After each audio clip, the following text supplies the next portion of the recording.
இலங்கையின் பதுளை பூனாகலை அப்படிங்கிற ஒரு தூர பிரதேசத்தில் பிறந்து இந்தியாவினுடைய சரிகமபா மேடையில் மிளிரிக் கொண்டிருக்கும் ஒரு நட்சத்திரம்தான் இந்திரஜித். இந்திரஜித்தினுடைய இந்த வாழ்க்கை அப்படிங்கிறது நம்பிக்கையுடன் காத்திருப்பவங்க எல்லாருக்குமே ஒரு நல்ல சகுனத்தை கொடுத்துருக்கு அப்படின்னு சொல்லலாம். இலங்கையில் இருந்து இந்தியாவினுடைய சரிகமபா மேடைக்கு அவர் சென்ற பயணம் அப்படிங்கிறது ரொம்ப கரடுமுரடான பயணமாக இருந்திருக்கிறது. ஒரு தனி முயற்சியினுடைய வெற்றியாக அது இருந்திருக்கிறது. ரொம்ப கடுமையான உழைப்பினுடைய பிரதிபலனாக அது இருந்திருக்கிறது அப்படின்னு தான் நாங்கள் சொல்லணும். ஏன்னு சொன்னால் இவருடைய இந்த பயணம் அப்படிங்கிறதுக்கு பின்னால் நிறைய சவால்களை அவர் முகம் கொடுத்து தான் அந்த இடத்துல அவர் ஜொலிக்கிறாரு.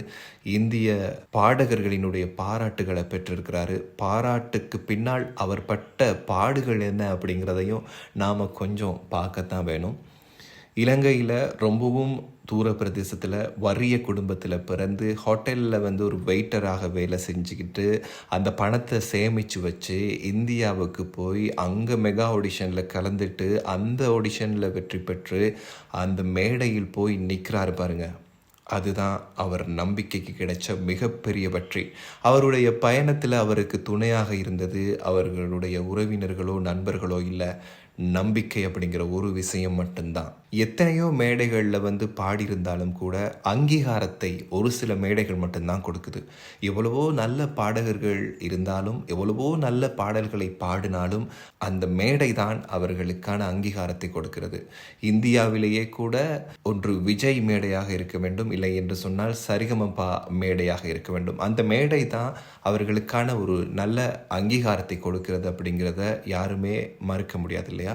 அந்த அங்கீகாரத்தை தரக்கூடிய மேடையில் போய் நிற்கிறார். அதுவும் பாராட்டுக்களை அவர் பெற்றுக்கொள்கிறார் என்கின்ற ரீதியில் அவர் வெற்றி பெற்றிருக்கிறாரு. அவருக்கு எங்களுடைய வாழ்த்துக்களை நாங்கள் தெரிவிக்கிறோம். சாதாரண மட்டத்திலிருந்து முயற்சி செய்யக்கூடிய ஒவ்வொருவருக்கும் இந்திரஜித் ஒரு செய்தியை கொடுத்திருக்கிறார். அது மட்டுமல்ல, அவர் முதலாவதாக பாடின நந்தா நீ என் நிலா அப்படிங்கிற அந்த பாடல் ரொம்பவுமே கஷ்டமான ஒரு பாடல். எஸ்பி பாலசுப்ரமணியம் உயிரோடு இருந்திருந்தால் நிச்சயமாக இவரை மிகப்பெரிய அளவில் பாராட்டியிருப்பார். விஜய் சூப்பர் சிங்கர்ஸான ஆனந்த், பூஜா அவங்கெல்லாம் கூட இந்த பாடலை பாடியிருந்தாலும் கூட அவர்களை விட சிறப்பாக பாடி இவர் கேள்வி ஞானத்தாலேயே அவர்களை வெற்றி கொண்டிருக்கார் அப்படின்னு தான் சொல்லலாம். சங்கீதத்தை முறைப்படி கற்ற பாடகர்களை விட சிறந்த முறையில் அந்த பாடலை அவர் கொடுத்தது அப்படிங்கிறது ஒரு மிகப்பெரிய சாதனையாக நாங்கள் சொல்லலாம். சரிகமபா என்கின்ற அந்த மேடையில் அவருடைய பயணம் அப்படிங்கிறது மிகவும் கவர்ச்சிகரமான ஒரு பயணமாக ஆரம்பிச்சிருக்கு. அதே மாதிரி அதனுடைய பயணம் தொடரும்.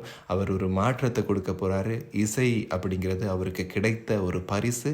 அந்த பரிசு இல்லைன்னு சொன்னால் இசை அப்படிங்கிறது அவருக்கு கிடைத்த வரம். அவர் தவம் செய்து கிடைத்த வரம். அந்த வரத்தை அவர் சரியாக பயன்படுத்துவதற்கான சந்தர்ப்பம் இப்போது கிடைச்சிருக்கு அப்படின்னு தான் சொல்லலாம். அவருக்கு திரும்ப திரும்ப வாழ்த்துக்களை சொல்கிறோம். சாதனை படைக்க காத்திருப்பவர்களுக்கு இது ஒரு சான்று என்பதை மீண்டும் ஒரு தடவை ஞாபகப்படுத்துகின்றோம். இந்த பதிவு உங்களுக்கு பிடிச்சிருக்குமா இருந்தால் ஷேர் பண்ணுங்கள். அதே மாதிரி சேனலை சப்ஸ்கிரைப் பண்ணுங்கள். அதே நேரத்தில் இதை ஷேர் பண்ணுவதனூடாக இந்திரஜித்திற்கு உங்களுடைய வாக்கினையும் கொடுங்க அப்படின்னு தான் சொல்லணும்.